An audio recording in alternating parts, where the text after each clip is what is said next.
Group के द्वारा हार्दिक स्वागत है, अभिनंदन है।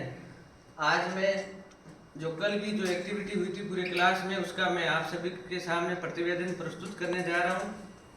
सबसे पहले मां शारदे को सादर प्रणाम।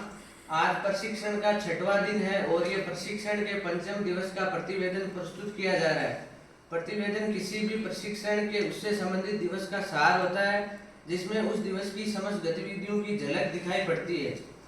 प्रशिक्षण के 5वें दिवस की शुरुआत हमारी परंपरा और संस्कृति के अनुसार ईश्वर की वंदना से हुई तथा प्रेरणादायक प्रस्तुतियों द्वारा सकारात्मक वातावरण के साथ प्रशिक्षण के प्रथम सत्र की शुरुआत स्वरणबाधिता क्षेत्र के दक्ष प्रशिक्षक श्री चंद्रशेखर जी गौतम द्वारा एचआई बच्चों से संबंधित बीटी डिवाइस के वास्तविक डेमो से हुई, जिसमें बच्चों से संबंधित बीटी डिवाइस के वास्तविक डेमो से हुई, जिसमें गौतम जी ने बीटी डिवाइस में लगे amplifier, microphone, year hook, year mould एवं बैटरी के बारे में विस्तार से समझाया।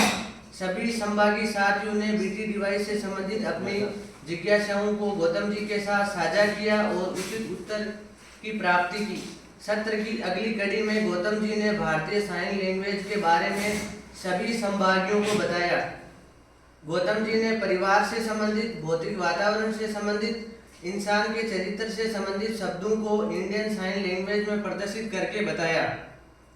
द्वितीय सत्र की शुरुआत हमारे दक्ष प्रशिक्षक श्री राकेश जी गोदारा ने अनुसूची ज्ञान और चलित सहिष्णुता से की, जिसमें उन्होंने क्लू एंड लैंडमार्क साइन के बारे में विस्तार से बताया।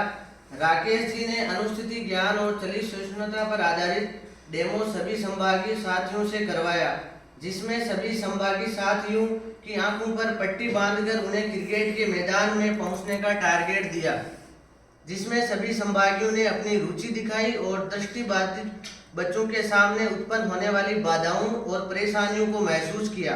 अंत में हमारे दक्ष प्रशिक्षक हेमेंद्र कुमार जी सोनी ने मैदान में सभी संभागी साथियों को बाधा रहित वातावरण क्यों जरूरी है इसके बारे में विस्तार से समझाया।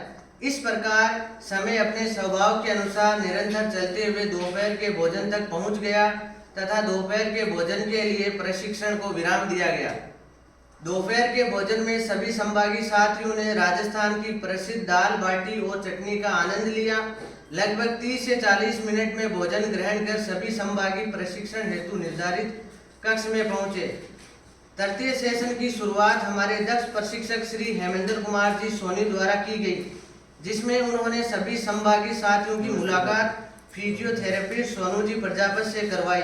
सोनू जी ने सेरेब्रल पाल्सी के बारे में सभी संभागियों को विस्तार से बताया कि सीपी की कौन कौन सी स्टेज होती है, किस प्रकार इसका इलाज होता है, इसमें विशेष शिक्षक किस प्रकार अपनी भूमिका निभा सकते हैं। ट्री ब्रेक के बाद सेशन की अगली कड़ी में हमारे दक्ष प्रशिक्षक श्री राकेश जी गोदारा ने नॉर्मल कैन और डिजिटल कैन के बारे में वास्तविक डेमो के द्वारा प्रशिक्षण दिया। हमारे संभागी साथी विजयपाल जी ने भी डिजिटल कैन का प्रयोग करके बताया कि किस प्रकार से कैन को पकड़ना है, किस प्रकार से इस कैन के सेंसर काम करते हैं, हमारे पैरों का मूवमेंट किस प्रकार का होना चाहिए, यह भी बताया। फिर राकेश जी गोदारा ने दृष्टिबाधित बच्चों की इंडोर आउटडोर टेक्निक के बारे में बताया। सभी संभागी साथियों ने भी कैन का स्वयं प्रयोग करके इसकी बारीकियों को समझा। अंत में हेमेंद्र कुमार जी सोनी ने 5वें दिवस के संपूर्ण सेशन की समीक्षा की। इस प्रकार से प्रशिक्षण के दिवस का आनंदमय गतिविधियों व चर्चाओं के साथ समापन हुआ। सभी का धन्यवाद।